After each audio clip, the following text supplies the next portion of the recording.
ரீஹோம் ரீஹோம் திருமால்பாடி ஸ்ரீ ரங்கநாதர் கோவிலில் பல இடங்களில் உத்தரவுகள் எல்லாம் உடைந்து காணப்பட்டது. அந்த உடைந்து காணப்பட்ட இடத்தில் எல்லாம் மண்டபங்கள் எல்லாம் பிரிக்கப்பட்டு புதிய உத்தரவுகள் எல்லாம் மாற்றப்பட்டது.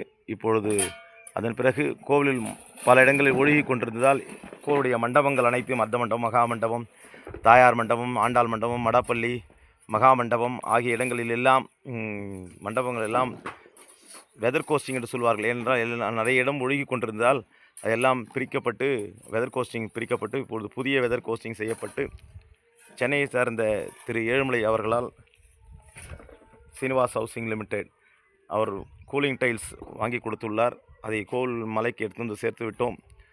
இன்னும் ஒரு சில தினங்களில் இன்றைய இந்த கூலிங் செய்யக்கூடிய வெதர் கோஸ்டிங் ஒர்க் இன்றைய தினம் அளவிற்கு செங்கல், சுண்ணாம்பு, ஜல்லி, கடுக்காய் போட்டு சேர்ப்பு வேலை திருப்பணி முடிவடைந்துவிடும்.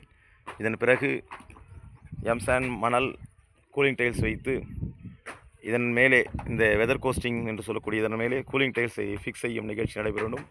இதற்காக கிட்டத்தட்ட சிமெண்ட் 80 மூட்டை சிமெண்ட்டும் 30 டன் எம்சாண்டும் லேபராக 37 சதுரம் இந்த ஒர்க் 37 சதுரம் மொத்த அளவிற்கு தேவையாக லேபராகவும் 80,000 கிட்டத்தட்ட தேவையாக இருக்குள்ளதால் பக்தர்கள் காணும் பக்தர்கள் தங்களால் உள்ள பண உதவியை செய்யும்படி கேட்டுக்கொள்கிறோம். ஓம் நமோ நாராயணாய.